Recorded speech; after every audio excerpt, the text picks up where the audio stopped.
Says live on Facebook. Okay, it says live on Facebook. Okay, then we are live, but yes, we're all here. Okay. Hi, everyone. Welcome to America's Voices.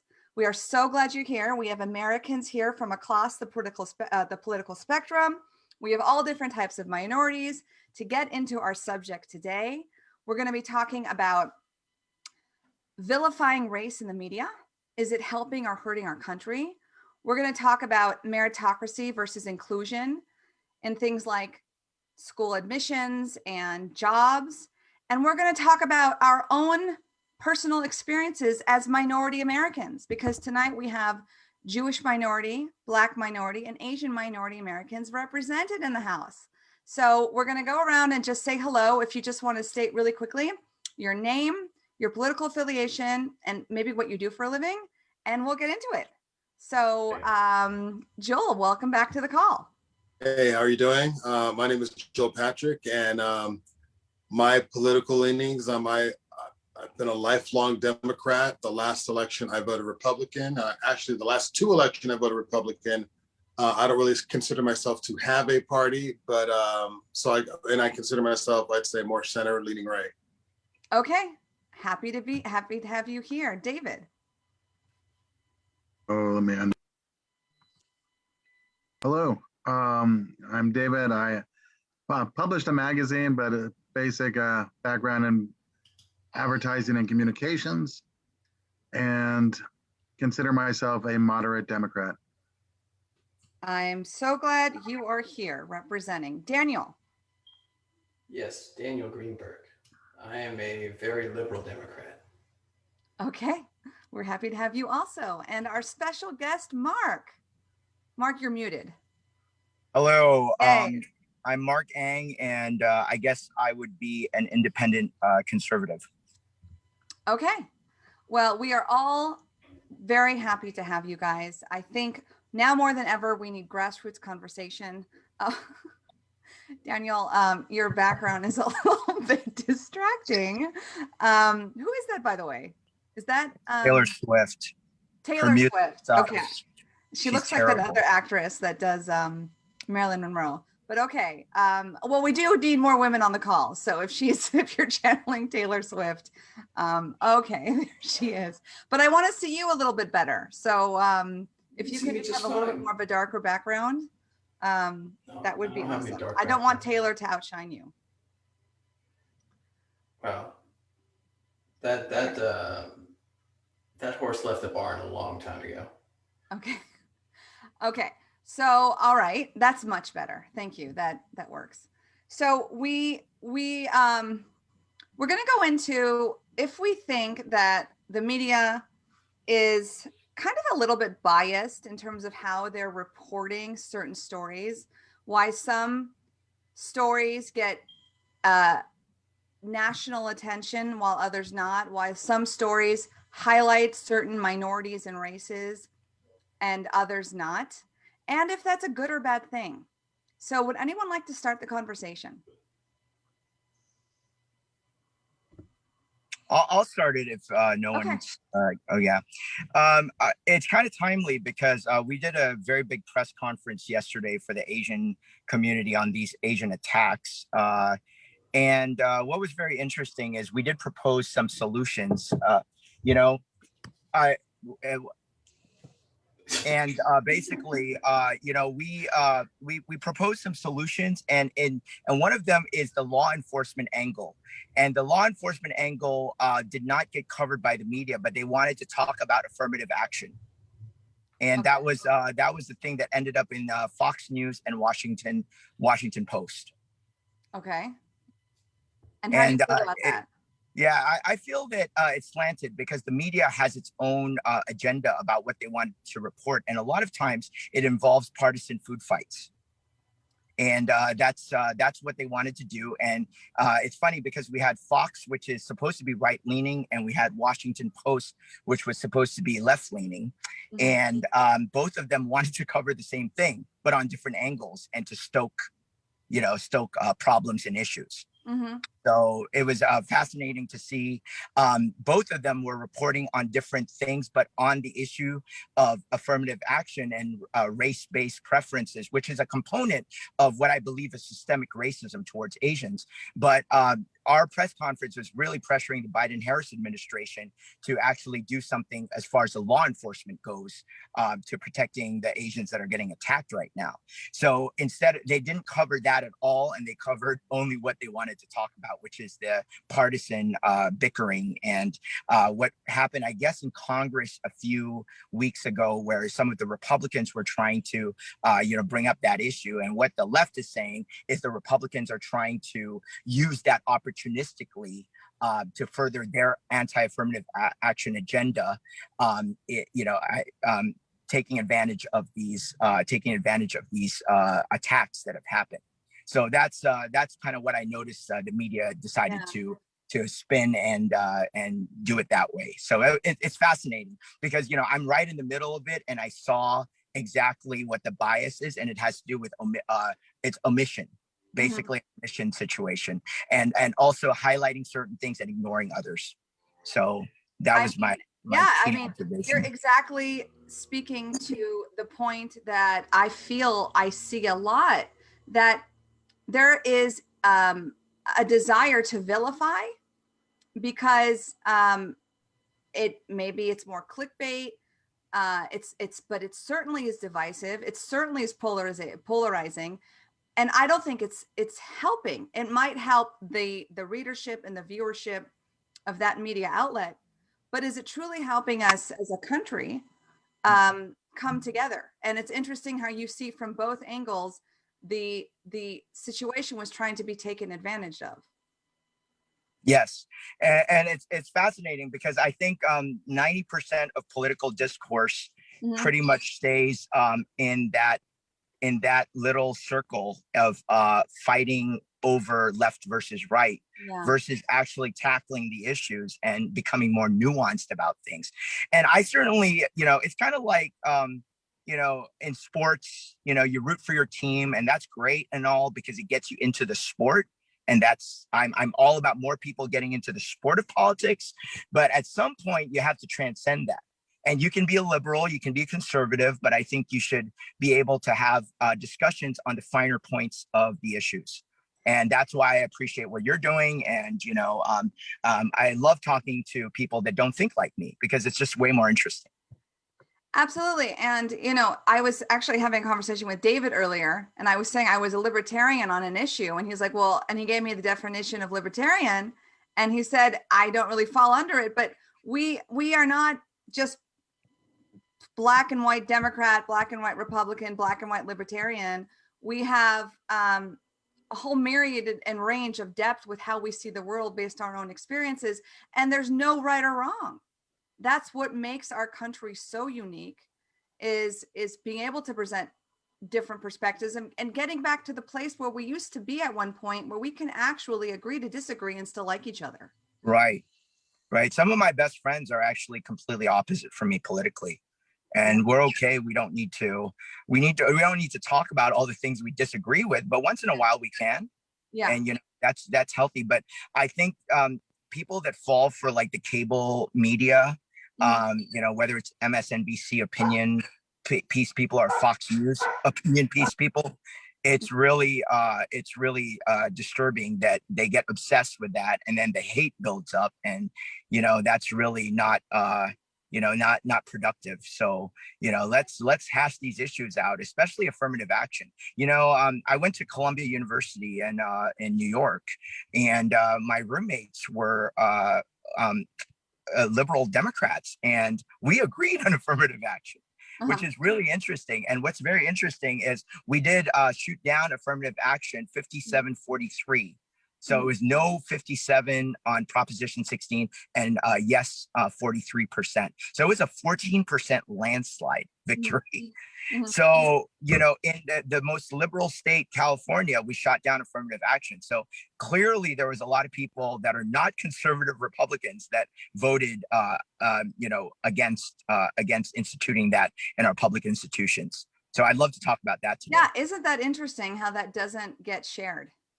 so readily Mhm. because it doesn't fit the narrative, right? Right. Yeah.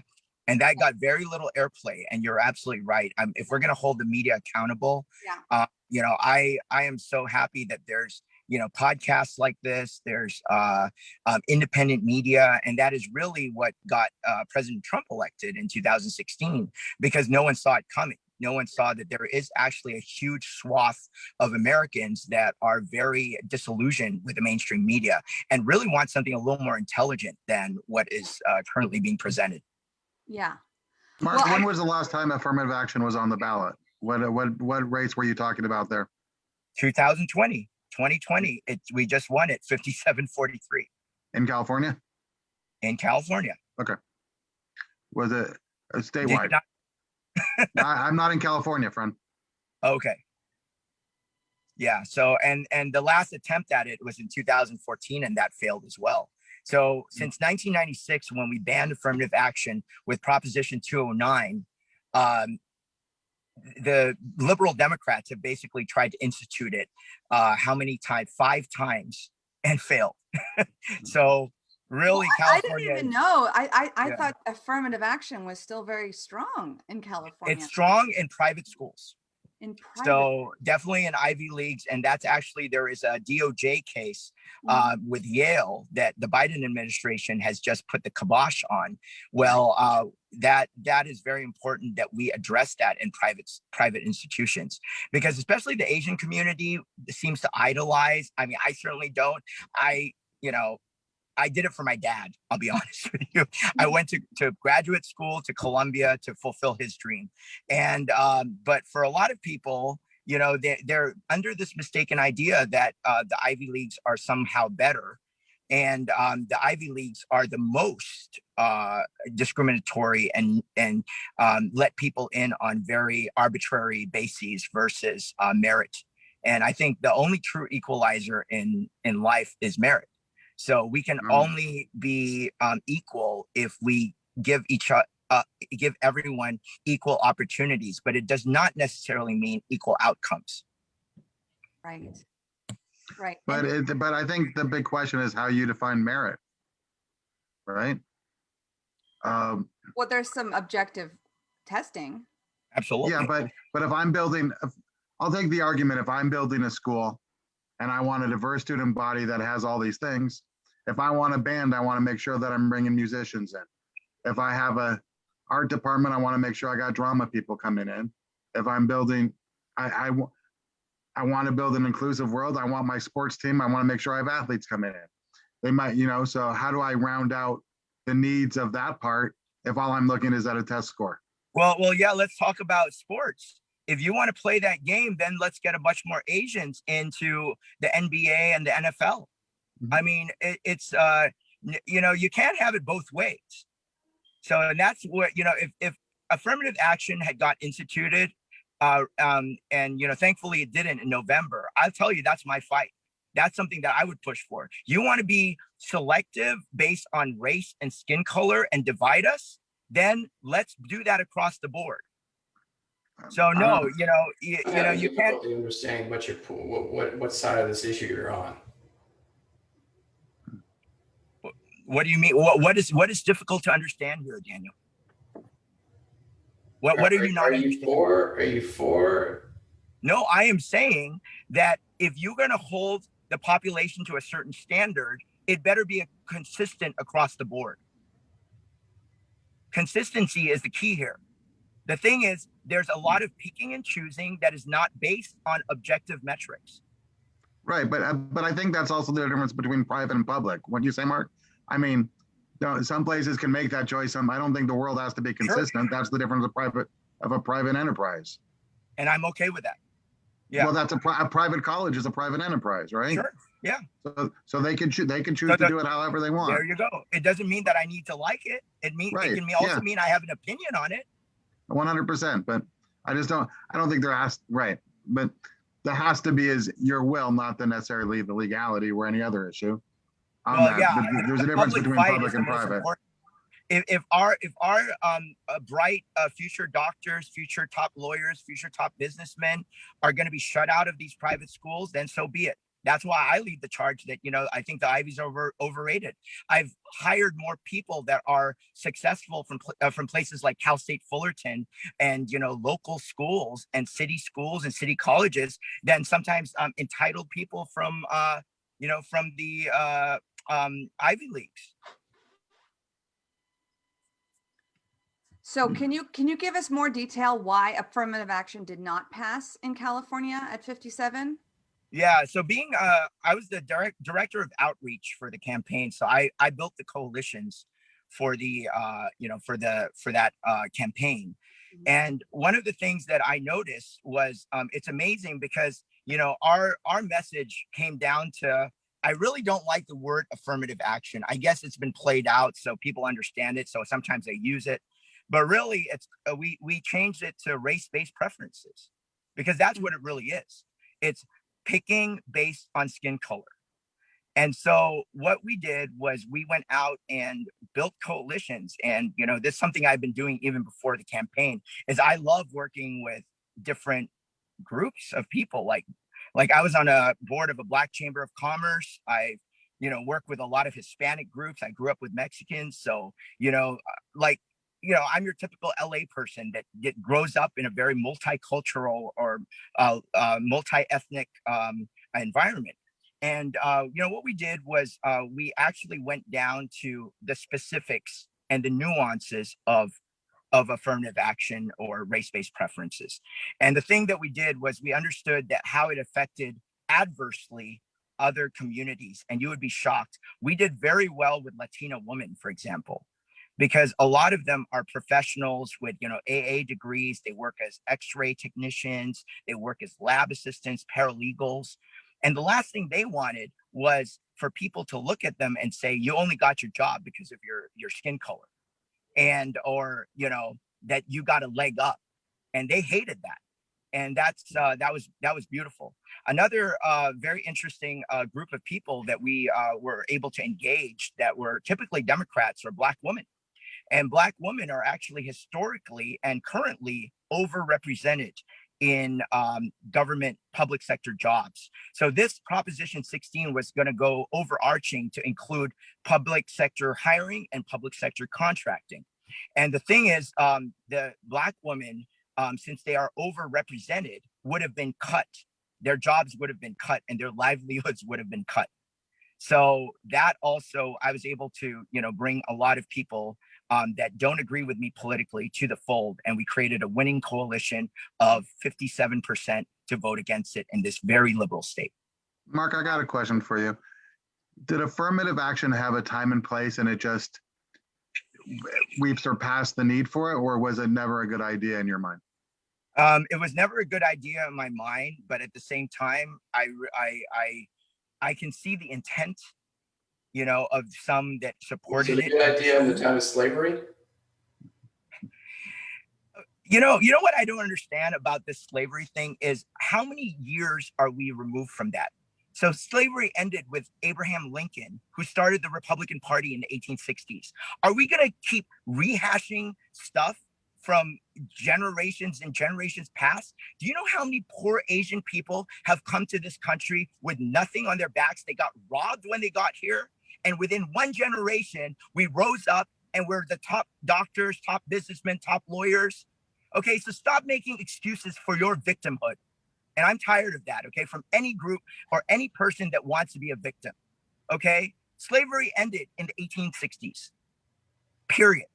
Joel, would you like to say something to that? Well, I mean, going to the affirmative action thing, I definitely think there was a time and a place for it. I don't think we can say that there wasn't a place for that because, I mean, we know the history of racism in this country. I'm not one that likes to point to racism, when I don't feel that it's happening, but we can't ignore the fact that it's definitely been a place. So yeah, I do believe that there was a time and a place for affirmative action. Whether it's applicable now, I guess it's really going to depend. I'm leaning towards the fact that I don't think that we so much need it, but I wouldn't say that there wasn't a time. Yeah. And I would agree with that, Joel. Yeah. I would agree with that too. I mean, And I would even say there's probably, in that same vein, there might be places that still need it. I was going to say that it's possible. Hold on. I think we just have to evaluate on an individual basis. But yeah, I think it's possible. So I wouldn't completely do away with it altogether. But yeah, I definitely let me think just say it's time, that we did it's time away- for us to not. I'm sorry. Go ahead. Oh, sorry. We did away with it in 1996, and it actually had a positive effect on California since. So, you know, we were the ultimate guinea pig. We had affirmative action, and we suddenly pulled the plug on it in 1996. And now we've had 24, 25 years of no affirmative action, and it certainly has served us well. Now, when you say this, are you specifically talking about? Are you talking about it in colleges and schools, or Yes. are you talking? Yeah, specifically Okay, on college okay. admissions. Specifically. Okay. All right. Mhm. Okay, And, that's and fine. specifically public colleges like the UCs, is that Correct. The UCs and the Cal States. Yeah. Absolutely. Yeah. And what were the positive changes, just to make that clear, since you have a Yeah, so I don't want to bore everyone with statistics. I heard what I think Joel said in the beginning, because, you know, honestly, some of these statistics just get so drawn out, and some of them are not even accurate at times. But let's look at some objective markers. Black enrollment and Hispanic enrollment has gone up in, you know, since 1996, since Prop 209 got instituted. And also obviously Asian enrollment's gone up, but you know, it's for everyone. It's basically it's helped create a nice society. And also I think California is one of the most open and integrated societies, because we got rid of that. We got rid of all the talk about divisions and race, and we just like we interact in a society as people versus all of these divisions. And I think that it's very passé now, when the left and the Democrats are always talking about tokenizing. And I can tell you on a practical level, I really don't like being tokenized. Even, you know, in the beginning of this segment, when, you know, you're like, oh, we have minorities, there's a Jewish, there's a, you know, and I know it's in good intentions, but, you know, most of my life when I deal with people, we don't even talk about that. We just deal with each other's people. And I think that's so much more productive than tokenizing, and then creating a victim mentality. Also, oh, a certain race needs this and that, or certain, you know, certain race needs, you know, our victims and this and that. And it's just so played out. I'm so sorry, but I really think it's played out. And I want to back up and go back to something that you were talking about earlier, because we started out talking about hate crimes against Asians. So I did just a little bit of digging on this, not too much, just a little bit. And every time I would read something, they were referring to a study, well, not a study, a group called the AA, I believe it's Asian Americans and AAIP is what it's called. AAPI. Right? Yeah, AAPI. So yeah, Asian American Pacific Islanders, I believe it is. Yeah, which I think but okay. Yeah, so that's the study that they keep referring to. Like, okay, so when it's referring to all these Asian hate crimes, I noticed that 70% of it was verbal harassment and name calling. 21% of it was shunning. 8.7% was physical assault. And I just found that really interesting, because if I were just watching the news media, cable news, I would be thinking that, you know, Asians are just being, they're just being beat up all over the place. I'm not trying to make light of it, but when I saw 70% is name calling, and you know, that it just casts a different light on the whole thing. 21% shunning, 8.7% physical violence. Okay, so the reason why I brought this up is you were talking about law enforcement. So if since 70% of it has nothing to do with violence, how would law enforcement be meaningful in this situation? Well, I'll tell you this, okay. My desire for that, I think first of all, I support law enforcement, and I think at the end of the day, the more strong we are on crime, the safer our communities are. And we saw the most dramatic difference here in Los Angeles County. In the beginning of the year, we elected George Gascon as our DA, and George actually stopped prosecuting some of these horrific crimes, and crime has spiked up. In fact, the shootings, overall shootings have increased so much that we have more shootings in Q1 of this year than the entire 2020. So that's pretty fascinating. And actually what happened here is we ousted a Black Democrat, tough on crime DA, Jackie Lacey, who I would support for the recall election. And I am a part of the recall George Gascon effort because, and you know, I'm the Asian spokesperson for it because I know, because I'm a community organizer, how many people's lives have been affected by all the crime in Los Angeles. So for example, cities like Arcadia are very Asian dominated cities, and they've dealt with a lot of property crime over the last few years. That has spiked in this year because they know there's no consequences. But you know, Asians are known, especially the Chinese, are known to not trust banks, so they hide their money under the mattresses. And then what happens is, you know, people in the inner city understand that, and they drive to Arcadia to rob those homes during the day when people are at work. So it's fascinating that, you know, there's all of this that's going on.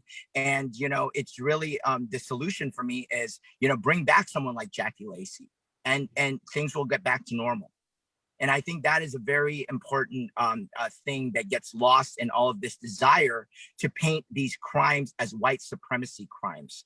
And that is what the left likes to do, is they like to, you know, allude and not talk about the perpetrator if they're not white. But if they're white, like in the Atlanta shooting, it's like, oh yeah, it's white supremacy, which it wasn't. He was a patron of the business of the massage parlors. So he clearly wasn't racist in that regard. It was a sex crime. So, you know, there's a lot of stuff that's going on. And yeah, and I certainly agree with you. I'm so glad, Joel, right, that you brought this up, because I have been saying that for so long about, you know, Asians, we are not thin-skinned people. We, you know, to consider like shunning and, you know, verbal altercations as, you know, incidents. I mean, I think we really got to qualify that. You can certainly talk about that to bring up discussion, but to kind of say that, oh, suddenly we have all this assault that's going on is very unproductive, and it actually takes away from true victims. So you know, I disagree. Mark, I take a slight hesitancy on that, because I think name calling, shunning is putting people in that. I mean, that is pushing people aside. We're tagging them for their minority. It might not be violent. It might not be, as Joel said, a police issue or an assault. Yeah, I mean, I mean, I'm sorry, but no, I've gotten called names all the time. In Santa Monica, I was walking on the sidewalk, and some people in bicycles were like, "Move it, you chink." I mean, like, you know. That was annoying and that was uncalled for, but you know, am I gonna run and cry about it? No. People say, well, you know, I was in their way. Okay, whatever. You know, the thing is, so my whole thing is, okay, so I acknowledge that all of these things happen, but it's just the way that it's being characterized in the media. Like just the other day, I was in Burbank at a place called Tin Horn Flats. You know, there's an issue that's happening right now, where this restaurant, the owner of it was arrested because of the fact that he opened in a time when the city didn't allow the restaurants to open. So because he was arrested, people came out to protest that, right? So there was somebody that came by that wasn't happy with what was going on, right? He was a very light-skinned Hispanic guy that could pass for white. He was white passing, right? And he was referring to everyone there as white supremacists. And he was talking to this half black, half Mexican guy, calling him a Nazi-ass MFer, you know, and referring to him as a white supremacist, which was kind of ironic to me. And at the same time, this guy, and he's accusing everyone of being racist, yet he's using the word nigga over and over again, you know? Right. It's like, it's so contradictory. And I'm getting off the subject a little bit here. And one more thing I wanted to point out, a lot of the Asian hate crimes that they're referring to are taking place in two places. They're taking place in California and in New York. And the vast majority of them in California are in the Bay Area. And I also just find that an interesting statistic also. Since we're characterizing these as hate issues, and I know that they keep pointing to the fact that the president sparked all of this by saying China virus and Kung flu. The people that are committing these hate crimes are the people who probably don't even care for this person. You know what I mean? They're not right. In other words, I don't understand how it is that people in these areas that don't vote for this person, that don't vote for Trump, are the ones that are inflicting these hate crimes. I mean, amen. Joel, preach it. Yes. Yeah, but I don't think one necessarily is the cause of the other. But Joel, here, let me bring it back to you and let me ask you a question. Okay, let me see you over here. Mark brought up a situation. I'm going to ask the same thing. You're riding your bike down Santa Monica. Three people come by and call you the N-word. What's your reaction? My reaction is that those are three people that called me the N-word. That's hateful that they do that. But I've heard so much in my life. To me, that's an indictment on them, right? All right, Joel, let me ask you how you felt about that 10 years ago. How I felt about that. Because I know you're wiser and sounder now, but. Okay, I will say this. 3 times in my life, I remember getting in fights, and each one of those, when I recall, it was because I was called the N-word. Now, right. I was very young at that period of time. And you know what? And I hate that. And yeah, that could provoke me. It can provoke me to anger, right? So I'm not trying to justify it. But that's what I'm saying. Hey, as Mark, hey, we're older and wise, and we could kind of accept them and say it's not worth that fight. You've had that fight before for just a word. So I mean, I think I was the word part, obviously. I was a kid at the time. But I guess my point is, I don't think it's worth dividing society into believing that there's all this hate against Asians by even bringing this up. No, I didn't say that. My point is, if 70% are being called names, you kind of said, hey, you both kind of said, hey, names don't really matter. Joel, you've admitted you fought for being called a name. I think people different in their different positions. That's not what Joel is saying, David. I think you're twisting. He is saying that, when the media deals with this and tries to make it like it's bigger than it is, that one needs to prioritize certain nuance. That a lot of it. I'm not talking about the media, Mark. I'm not talking about the media at all right now. I could care less what the media says. Okay, so just on a personal level. Mm-hmm. Yeah, I mean that could provoke me to anger, and if it's done in the right context now, yeah, that could provoke me to a physical confrontation. Right. So I have no thought on the media right now. I could care less how it's covered. My thought is just, if we're taking a look at what we consider an assault or not an assault, there's no reason to poo-poo name calling when it does. No one's poo-pooing the name calling. Yeah. Well, we just the last 30 minutes saying you did. I mean, right, exactly. But Daniel and I heard that, hey, the only thing that matters in assault, 70% of name calling is meaningless. I just wanted to. It is pretty, in the grand scheme of things, if you know how to prioritize, you'll know that you'll prioritize a verbal assault less than you would actual getting beat up. So yeah, I like to interject here as a psychotherapist. One of the 4 agreements is how someone thinks of you is none of your business. And it's exactly right. Whether the name calling is about your religion, your ethnicity, your size. For me, I have a visual disability. I would get made fun of my eyes. People are going to name call, and it's really more about them than you. And it's about how you see. You cannot create a situation where there's always going to be safe spaces. It's just not possible. Yeah, but we also don't say, hey, everybody bully. There's no repercussions and it's okay. Deal with it. Who's saying that? Who's saying that? No one's saying that. You just said it doesn't matter what people say. No, I'm saying you don't have control over that. I'm not saying go. Yeah, you cannot control what others say. That's right.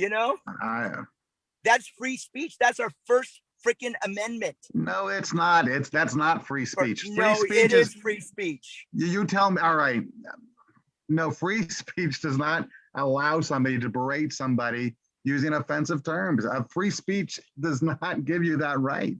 Yeah, you are given that right. It is. We do have that right. So I just want to go back. Wait, to wait, David. let me say, If a teacher- let me, does that hold mean on. that- If a teacher, can a teacher swear at a kid using free speech and say whatever he wants? No, but that's different Why because not? they're hired Oh, for a it's job. different. They're hired Because for a you said job. it was different? They're not in a public setting.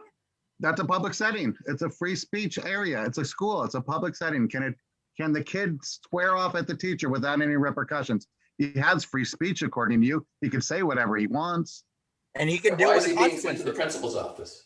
Right, that's my point. There's consequences. Some are legal, some are not. It's not free speech. It's not the argument that you can do whatever you want and free speech will cover you. There's consequences to free speech. And there's not always going to be a principal's office. So there comes a point where Amen. you do take. Right, and then there's responsibility libel, and there's you slander, there's choose- other issues as well to cover those. You choose how it affects you. There has to be an element of personal You're responsibility. trying to choose for other people, it sounds like. But I mean, hey, isn't that slander and libel laws as well? That's why we have those, so you can say whatever you want. I mean, there are rules to free speech. I mean, do Yes. not libel and slander laws have? Why do this except to counter free speech? But I think Right. going back to Joel's point, every single group can be racist. So to give more weight to one group for another is counterproductive. So I want to go back to what David was saying earlier. So I fully want to acknowledge that that when a person uses an offensive term, that might, even today, that could provoke a physical confrontation. Because in a sense, it does matter. But I guess my point is that I just don't want it to be to the point where there's this media narrative, and I'm just going to bring it back to the media again. I want to acknowledge your point.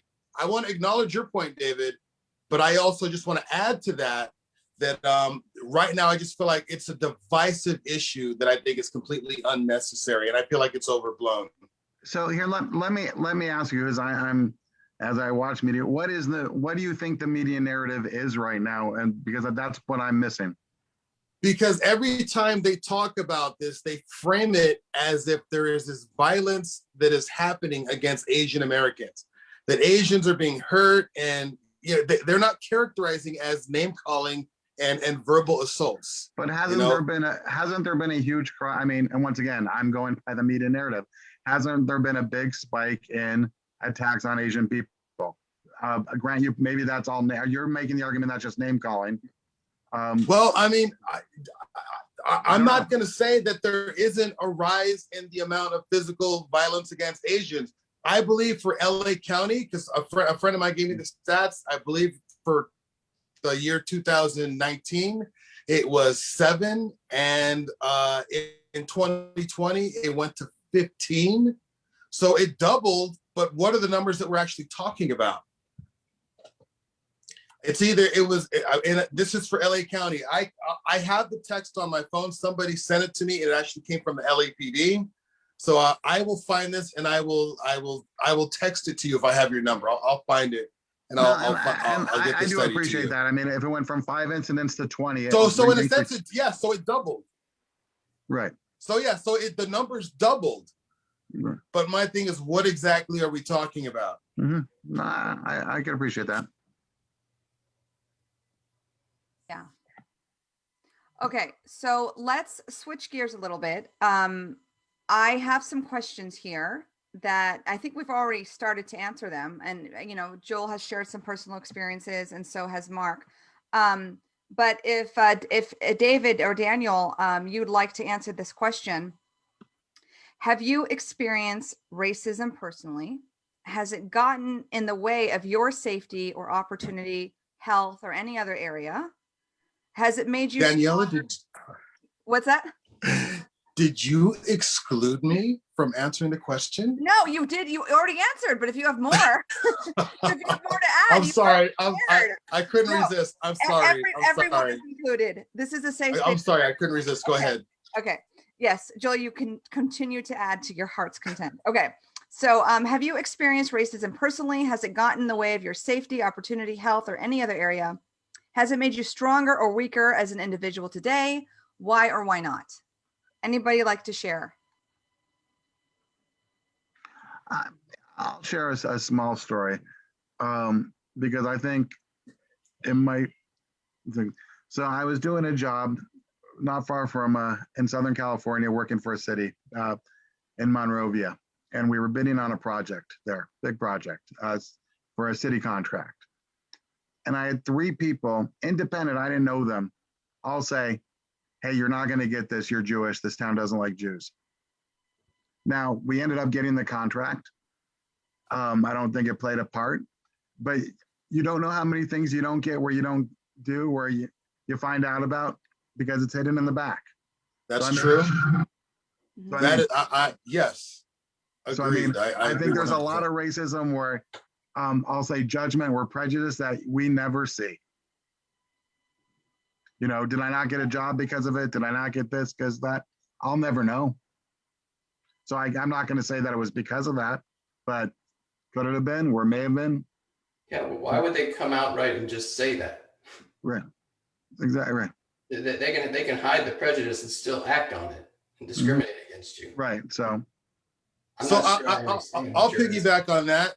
I would say I had a similar experience when I was younger, and it was kind of an eye-opening experience. I remember applying for a job, and when I talked to the guy over the phone, he was very enthusiastic about me coming in and working in his shop. So I get there, and there's another kid there. He's a white kid, and we both fill out the applications. He takes his white kid, and he gives him a tour of the shop. Shows him around. He takes maybe 15 minutes or something like that.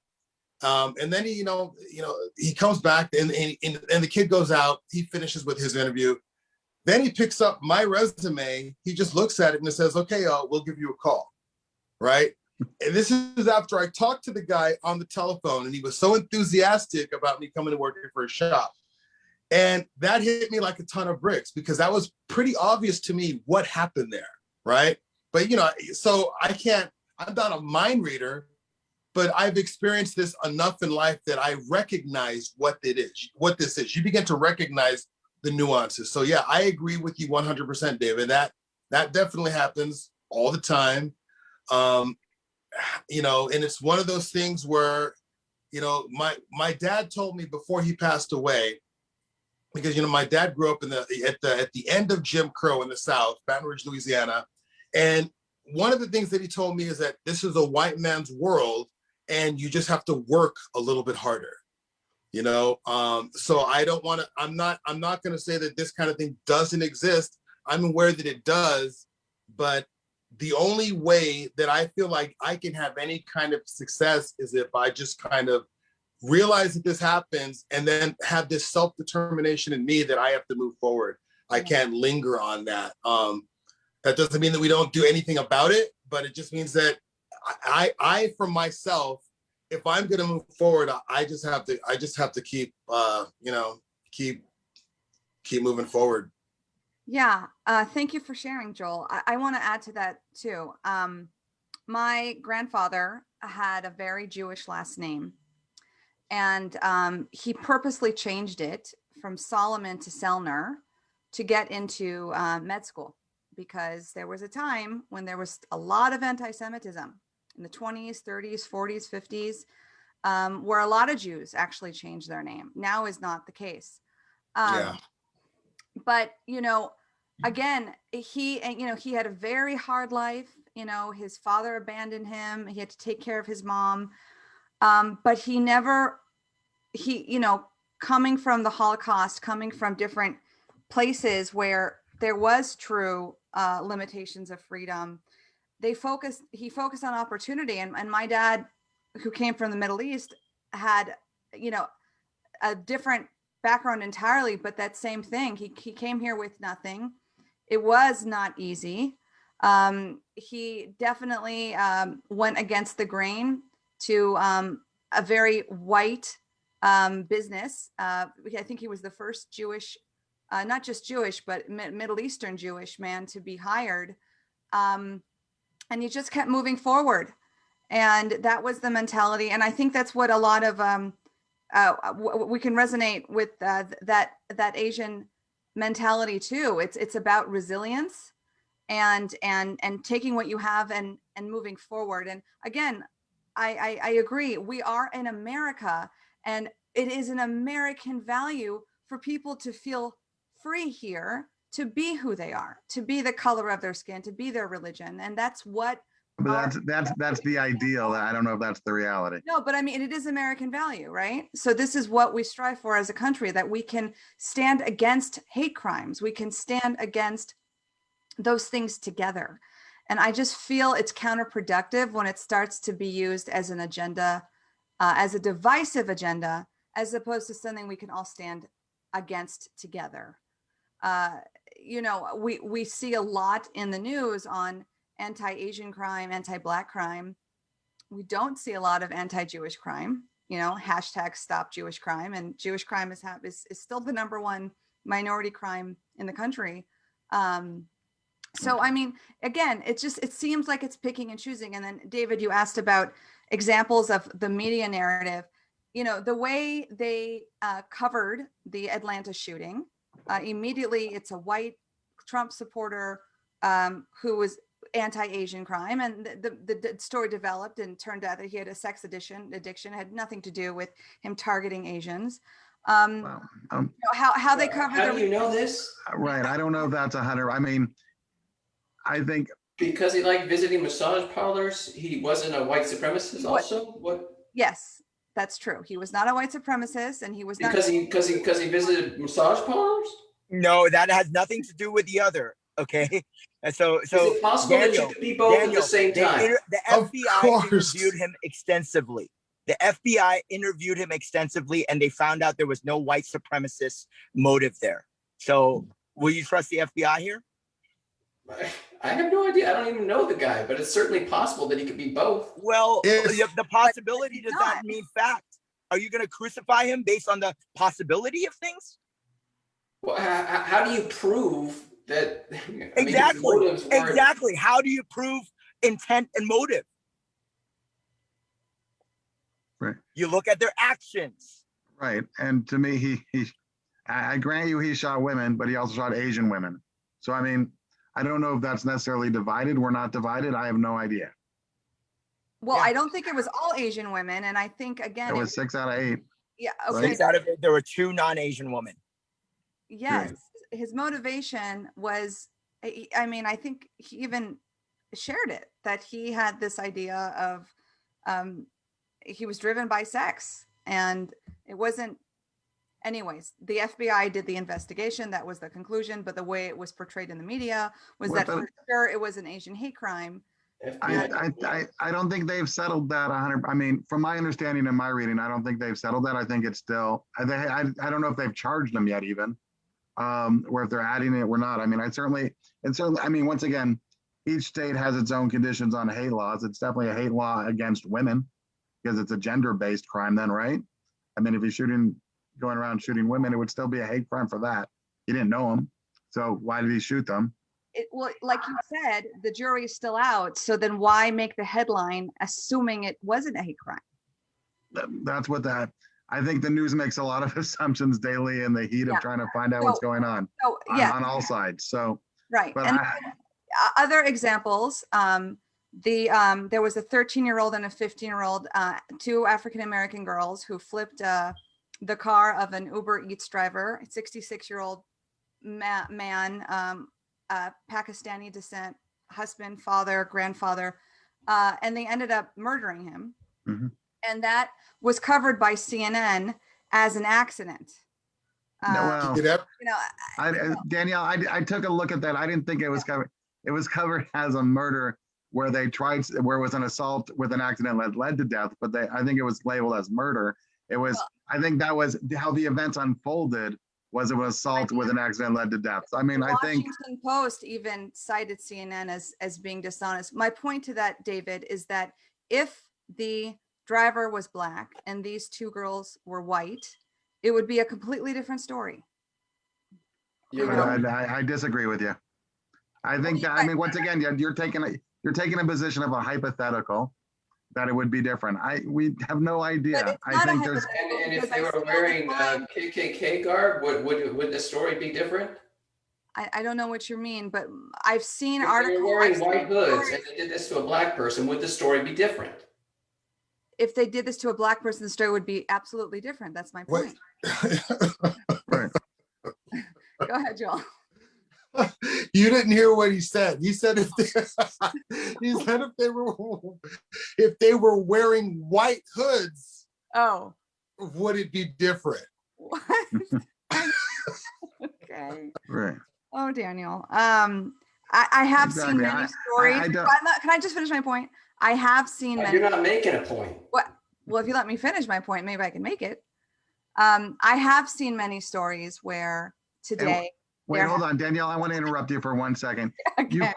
You quoted the Washington Post. That was the Washington Examiner that you posted for us to read. That's quite a different publication than the Washington Post making that point on CNN. Once again. Okay. I'm Well, I'm going to hold you to that. To me, they're both left leaning, but if there's a big difference. No, Washington Examiner is a pretty strong right-winging magazine. Oh, I didn't know that. I don't read it. But again, You should. you can definitely Google it, and I'm sure they're not the only one who pointed that out from the right media. But let me just finish my point. There are many stories I have seen where the perpetrator has been black, and it was against white or Asian or Latino victims, and it did not get the same play today. And again, I don't want to make this whole call about that. I'm just saying that there is a picking and choosing of what gets national coverage versus local coverage, because murders happen every day. They happen all the time for many different reasons, for many different motives. But using headlines to continue to divide when we can all stand together against hate crime, I think is pointless. But here, I'll bring up the Sinclair Group. I mean, part of that is the infrastructure of networks. When you have a broadcast team how many networks does Sinclair own? Does anybody know off the top? 57,422. So 50,000, I will assume that's correct for lack of anybody arguing. Of course it's not. But they control good media. And what they do is they put it on one and it becomes national news because they parrot it on 300 stations. So, I mean, there's a certain avenue of the infrastructure of media that does that as well on both sides. I mean, Sinclair happens to be a little bit more right-leaning, but when you have that kind of control over the media, when you cover it, it becomes national instantly because you chose it to be national. Well, it's going back to Mark's point at the beginning. Both sides are doing it. I'm not saying one is doing it more than the other. I just think I don't think it's making things better. And I think we miss great stories of coming together because there is an agenda. And just like what he was saying about 57. This is all hyperbole. In the affirmative action coming together on normally things they would, on different sides. It's funny that you jump in with, it's all hyperbole when you're spewing hyperbole. Yeah. I mean, really, come on, dude. Daniel, Daniella, why are you having someone so disrespectful like Daniel on this? I mean, it's ridiculous. Like seriously, just watching his faces and just, are you contributing anything? At least the other guy, what's your name? Daniel, David. I like David. David actually comes up with some good points. Daniel, and your stupid Taylor Swift stuff too. Like, what is this? You're a ridiculous person. That's what it boils down to. Well, we all have America's voices, and I know that Daniel speaks for many people as well, and it does feel a little bit limited. When things are just thrown into the ringer that don't have a lot of context.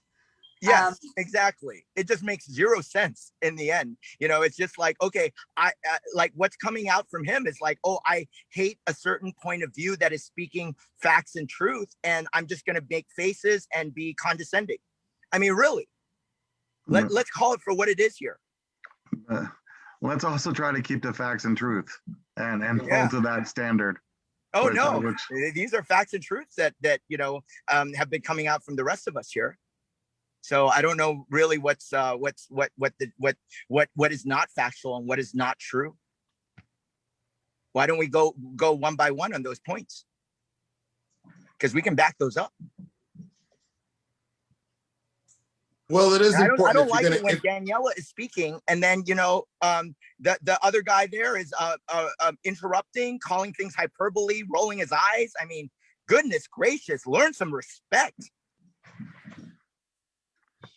Yeah, and it comes back down to how we show up in the world to each other.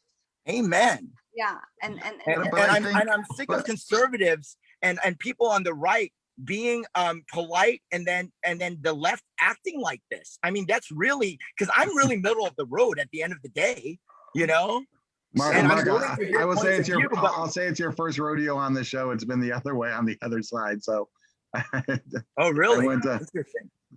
So I don't know about that, David. Wouldn't you say that Mark and our regulars on the call have always been respectful, and we are always looking for ways we can connect, even if we disagree?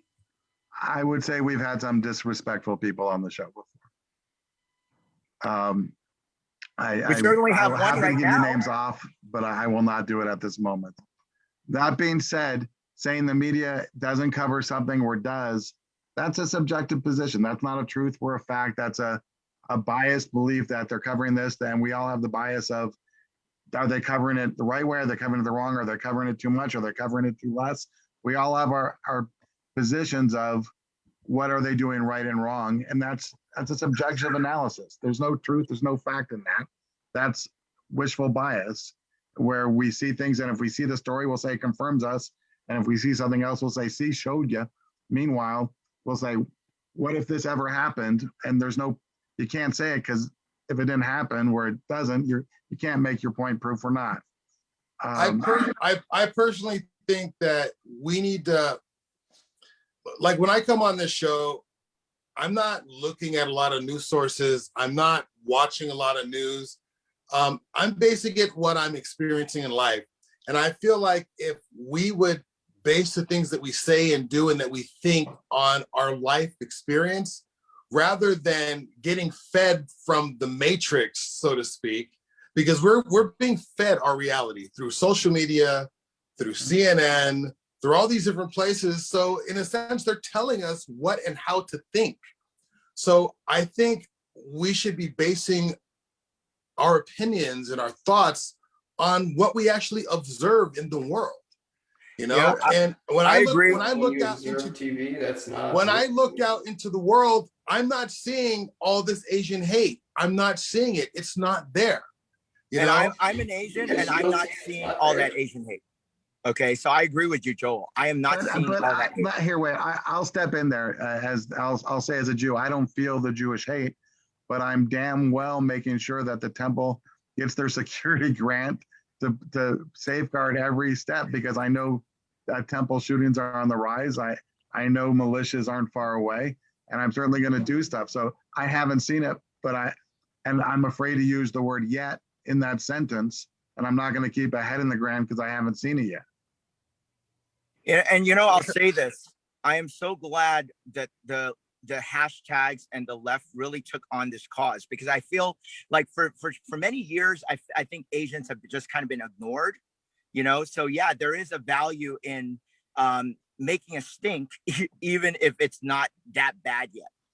So I can understand that point as well, but I can tell you from my personal experience, it's really in line with Joel's. As an Asian person, I have not, since this pandemic, and I run around in a lot of circles, I have not experienced that. And I currently live in more of an exurb area, so like a rural area, and I spend my business is in Orange County, so I'm in more of like a suburban, exurban area, and we just don't see it as much as probably people in the inner city. And even LA, there's downtown LA and all of that, but it's nowhere as urban as it is in, say, Oakland or Chicago or any of those places. So I really think at the end of the day, it's more of a socioeconomic and maybe, maybe density. The higher the density of an area, there's just going to be more crimes and more altercations than if you were in like a small town. Because I know so many people that Asians, blacks, Hispanics, that live in like small towns in supposedly racist states that have never experienced anything racist. So there you go. Wonderful. That's a fact. Wonderful. Okay, so we're going to wrap up the hour. I think this was a really open, honest conversation that we need to have more of in this country. Again, when we rely on media that is continuing to be polarized, we don't get the nuance, we don't get the real stories, and we forget that we're multi-layered people. We are not one-dimensional, and it's so important to be aware of what is going on, but at the same time, don't be defined by it. And, you know, and we are lucky to be in a country where we can be who we are. And I know it's not a perfect country and there's always room for improvement, but this is why our country, why so many people from all over the world, from countries of communism, of dictatorship, come here is so we can be free. So, Joel, David, Daniel, do you guys have some closing thoughts for the hour? My thought would be, Danielle, I want to hold you to a higher standard, in the sense that we talk about media, and I'll say TikTok, social media, these are all media sources that we use. An incredible frustration, as you know, I've had the last week on the page is posting where people making posts of these highly biased or articles or things that aren't based on fact or truth, and held to no other standard that I could see to do that. So I think, as we say, hey, don't follow mass media, but follow this Yahoo on TikTok because they seem to make a good point without facts, is even as equally as damaging as we see voices. I'll further point that in really making a point of facts and truth. I mean, when people cite, when people quote, when people do, it's got to be accurate, where the whole thing falls apart. There is no common ground if we both can't see the same thing and agree and hold to that fact. I mean, a little thing today with the difference between Washington Post and Washington Examiner, or the difference between what a study says and what you change the term, makes it a whole different study. There has to be a hold to reality and facts and truth, where there is no common ground because the points become moot. I hear you. And, you know, the TikToks that I share a lot actually are taken from news sources. The one you're referring to in particular. There's not one that I'm referring to. Yeah. There's a bunch. What I would like to say to that, though, is that there could be two truths that can be correct. And there could be space for both of them. It's not just, you know, especially when a story continues to develop. People could see two things differently, but that doesn't change a fact or a citation or a quote or a number. Those have to be grounded in something. I agree. Daniel? Yeah, I think we should probably discuss more factual-based topics than just random things about the media and coverage. What would be an example of that? What would be an example of that, just so I understand? I'll say voting rights in Georgia. Like vaccination rates, you know, whether or not the thing is working, whether it's not working, whether people should get it based on the scientific data that's available. You know, stuff that's like more concrete, not just arbitrarily spit out and then. The voting law or the Voting Act in Georgia would be a good example of, hey, here's the law. We could debate what had the meaning and the effect of it, but it would be grounded on that information. I'm not interested in debating that, though. That's not what the show is about. But that's a huge. But yeah. That voting law is a huge American. Well, yeah. I mean, I hear what you're saying. I hear what you're saying. But we're going to come with our talking points. You're going to come with your talking points. And we miss the dialogue. We miss the dialogue. I think we have to have dialogue about factual stuff that there is actually a truth and a fiction to, not just everybody's subjective opinion. I mean, facts are absolutely important. Facts don't. Okay, so there was or was not voter fraud. Okay, well, we're not going to leave that at the end of this call because we're going to wrap this topic up. Is there anything you want to But say? that's a fact. I mean, there's a truth and a fiction to that. Well, see, that's, I What mean, would you it's like to say, Daniel, on about the call today? Yeah, I did already said. I mean, this is all hyperbole. All hyperbole. Okay. but you've got to add something. You can't just interject.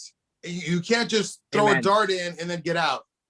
You've got to interject something and then you've got to expound upon that. You can't just take something that she's saying and just contradict it and then get out. Once she starts down the subjective path, there's nowhere to go. My opinion is different than her subjectivity. What are we really discussing?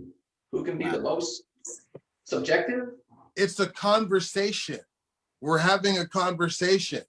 Yeah. Right, but that conversation, if it's purely on that, it'll be, I think this, I don't think that. Great. I think that's Daniel's perspective.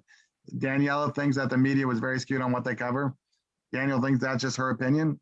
We're done with that because there's no, where do you go from there? Yeah, well, yeah, Well, you talk, you have a conversation about that. What are your feelings about that? Can you base that on something? There actually is a conversation there. No, but the conversation delves down to because I think so. right. That's exactly how the world runs. No, people, if you showed me, hey, 18. That's how Boeing builds their planes because they think so. No, you would show that media covers 14 of these and only one of those. There would be some kind of quantitative analysis to and make Daniel, your point. to what you said about Boeing, at some point in that process, people sat around and had conversations about what would make a better plane. So yeah, they actually did sit around and talk about how they could do that. Right, and then they backed it up with numbers and science.